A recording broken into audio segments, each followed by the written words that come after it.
பாடசாலையின் அதிபர் அவர்களுக்கும் இங்கே வருகை தந்திருக்கின்ற விருந்தினர்களுக்கும் மற்றும் தமிழ் செவிப்புலனற்றோர் அமைப்பினருக்கும் மற்றும் ஆசிரியர்களுக்கும் மாணவர்களுக்கும் இந்நேர வணக்கம். இன்று நாங்கள் எங்களுடைய பாடசாலை மாணவர்களுக்கு பாடசாலை இலட்சணை பொறிக்கப்பட்ட சீருடை வழங்கும் நிகழ்வு இப்பொழுது நடைபெற்று கொண்டிருக்கிறது. உண்மையில் நாங்கள் இந்த வேண்டுகோளை எங்களுடைய தமிழ் செவிப்புலனற்றோர் அமைப்பின் ஊடாக நாங்கள் அந்த கோரிக்கையை விடுத்திருந்தோம். அதாவது எங்களுடைய பாடசாலை மாணவர்கள் இணைப்பாட விதான செயற்பாடுகளில் பங்கு கொள்ளும் முகமாக அவர்கள் வெளியிடங்களுக்கு சென்று வர வேண்டியிருக்கும். அந்த நேரத்தில் அவர்கள் எல்லோரும் ஒரே விதமான சீருடையை அணிந்தால் எங்களுடைய பாடசாலைக்கு அது ஒரு மிகவும் சிறப்பாக இருக்கும் என்ற அந்த நோக்கத்தின் அடிப்படையில் அந்த கோரிக்கையை நாங்கள் அவர்களிடம் முன்வைத்திருந்தோம். அவர்களும் அதற்கு மறுப்பு தெரிவிக்காது உடனே சம்மதம் தெரிவித்து அவர்களும் இன்னொரு நன்கொடையாளர் ஊடாக அந்த கோரிக்கையை முன்வைத்து அவர்களும் அதற்கு சம்மதம் தெரிவித்து அந்த கோரிக்கை வெற்றிகரமாக நிறைவேற்றப்பட்டு இன்று அதை மாணவர்களுக்கு கையளிக்கும் நிகழ்வாக இப்பொழுது நடைபெறுகின்றது. உண்மையில் இந்த நாங்கள் எங்களுடைய பாடசாலை சார்பாக இந்த சீருடையை எங்களுக்கு இலவசமாக நன்கொடையாக வழங்கிய சுவிஸ் நாட்டில் வசிக்கின்ற நவமணி ஸ்ரீதரன் என்பவரின் அன்பு தாயாரின் ஞாபகார்த்தமாக நவமணி செல்வம் அவர்கள் எங்களுக்கு இந்த சீருடையை வழங்கியிருந்தார். அந்த சீருடையை எங்களுக்கு வழங்குவதற்காக அவர்களுடன் தொடர்பினை ஏற்படுத்தி இதை எங்களுக்கு தந்தமைக்காக பானுசன் அவர்களுக்கும் எங்களுடைய பாடசாலை சமூகம் சார்பாக நன்றிகளை தெரிவித்துக் கொள்வோம்.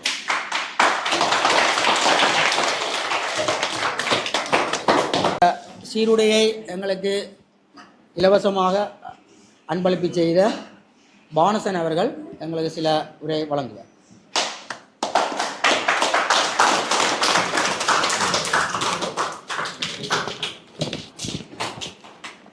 அனைவருக்கும் இந்நேர வந்தனங்கள். இங்கு வீட்டிற்கும் இந்த கல்லூரியின் அதிபர் அவர்களுக்கும் எங்களுடைய சகோதர சகோதரிகள் அவர்கள் அனைவருக்கும் முதற்கண் வணக்கங்கள். இந்த நன்கொடையானது எனது சிறிய தகப்பனர், அதாவது சுவிட்சர்லாந்தில் வாழும் சிறிய தகப்பனர் நவமணி ஸ்ரீதரன் அவர்களின் தாயாரின் 20வது ஆண்டு, அதாவது தாயார் நவமணி செல்வம் அவர்களின் ஞாபகமாக இந்த அன்பளிப்பை அவர் முன்தர வந்திருந்தார். இந்த அன்பளிப்பு முன்தர வந்ததற்கு பிரதான காரணம் யாரென்றால், அதாவது நாங்கள் IFES-இனுடைய ஒரு வதிவிட கருத்தரங்கு திண்ணை ஹோட்டலில் நடைபெற்றது. அந்த கருத்தரங்கின் போது அந்த IFES ஆனது இயலாமை, அது மாற்றுத்திறனுடையவர்களுக்கான அந்த தேர்தலில் அவர்களை இணைத்து அந்த தேர்தலில் அவர்களுடைய வகிவாங்கு எவ்வாறு இருக்க வேண்டும் என்ற சில கருத்தரங்குகள் அங்கே செயலர்முகள் இடம்பெற்றது. அந்த வகையில் நான் இவர்களுடைய தொடர்பு எனக்கு கிடைத்தது. அப்போ கிடைத்த பொழுது அவர்களுடன் நான் 2 நாட்கள் பழகக்கூடிய ஒரு வாய்ப்பு கிடைத்தது. இப்போ கிடைத்ததும் இவர்களும் இந்த சமூகத்தில் நன்றாக வாழ வேண்டும், பிறருக்கு கிடைக்க வேண்டிய அனைத்து விடயங்களும் சேவைகளில் இவர்களுக்கு கிடைக்க வேண்டும், சிறப்பாக அனைவரையும் போல் வாழ வேண்டும் என்ற ஒரு கொள்கை அடிப்படை அந்த ஆசையம் எனக்கு ஏற்பட்டது. அந்த வகையில் எங்களுடைய சித்தப்பாட்டை நான் ஒரு கோரிக்கையை விடுத்தேன். இவ்வாறான மாணவர்கள் இருக்கின்றார்கள், எனக்கு தெரிந்த வளவாளர்கள் இருக்கிறார்கள். அப்போ அந்த கோரிக்கை துவாரகாவனூடாக எனக்கு முன்வைக்கக்கூடியதாக இருந்தது. உடனடியாக அவர் எந்த மறுப்புமின்றி மாணவர்களுக்கான அந்த டிஷர்ட் ஆனது அதை கொடுப்போம், நாங்கள் கொடுத்து அவர்களை ஒரு ஊக்குவிப்பை செய்வோம். இவர் முதல் கட்டமாக இது இருக்கட்டும், தொடர்ச்சியாக நாங்கள் வேறு உதவிகளை நான் தயாராக இருக்கிறேன்னு இப்போ தற்சமயம் இந்த டீஷர்ட் கொடுப்பானது ஒரு முதல் கட்டமாக இருக்கின்றது. தொடர்ச்சியாக நாங்கள் உங்களோடு எங்களால் முடிந்த சேவைகளோடு நாங்கள் பயணிப்போம் என்று நான் கூறிக்கொள்ள விரும்புகிறேன். இந்த சந்தர்ப்பத்தை தந்த ஆசிரியர்கள், இலங்கை தமிழ் செவிப்புலனற்றோர் சங்கத்துக்கு என்னுடைய நன்றிகளை நான் தெரிவித்துக் கொள்கின்றேன். கூட அதிகமாக பேச விரும்பவில்லை. நீங்களும் பாடசாலை நேரம் பரீட்சையில் நடைபெற்று கொண்டிருப்பதால் தொடர்ச்சியாக நாங்கள் நிகழ்வுக்கு செல்வோம். பானுசன் அவர்களுக்கு எமது பாடசாலை சமூகம் சார்ந்த நன்றிகள். இப்பொழுது இந்த சீருடை அறிமுகம் பானுசன் அவர்களினால் எங்களுடைய பாடசாலை அதிபர் அவர்களிடம் அந்த கையளிக்கப்படும்.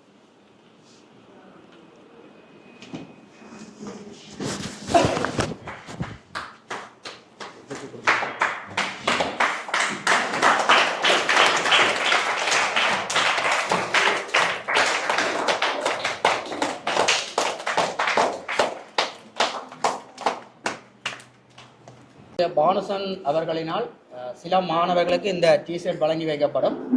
எங்களுக்கு பரீட்சைகள் இருக்கிற காரணத்தினால் மற்ற மாணவர்களுக்கு அந்தந்த வகுப்பாசிரியர்கள் ஊடாக உங்களுக்குரிய சீருடைகள் வழங்கி வைக்கப்படும். இப்பொழுது ஆரம்ப பிரிவிலிருந்து 2 மாணவர்களும் இடைநிலை பிரிவிலிருந்து 2 மாணவர்களும் வந்து இந்த சீருடையை பெற்றுக்கொள்ளும்.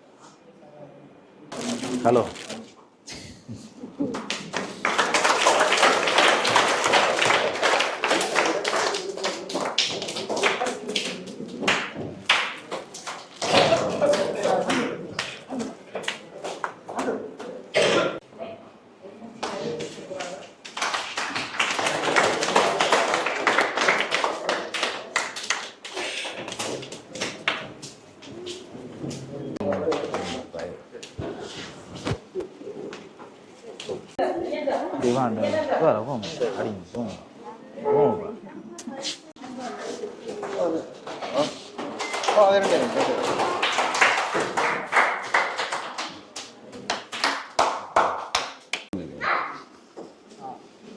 மீண்டும் ஒரு முறை எங்களுடைய பாடசாலை சமூகம் சார்பாக பானுசன் அவர்களுக்கும் அவரது சிறிய தந்தை குடும்பத்தினர், சுவிஸ் நாட்டில் வசிக்கிற சிறிய தந்தை குடும்பத்தினருக்கும், இந்த நேரத்தில் இந்த நிகழ்வினை ஒளிபரப்பு செய்து கொண்டிருக்கின்ற எங்களுடைய ரஞ்சித் ஊடகவியலாளர் அவர்களுக்கும், அதே நேரத்தில் இதை எங்களுக்கு ஏற்படுத்தி தந்த இலங்கை தமிழ் செவிப்புலனர் அமைப்பினருக்கும் எங்களுடைய பாடசாலை சமூகம் சார்பாக நன்றிகளை தெரிவித்துக் கொள்கின்றோம். நன்றி.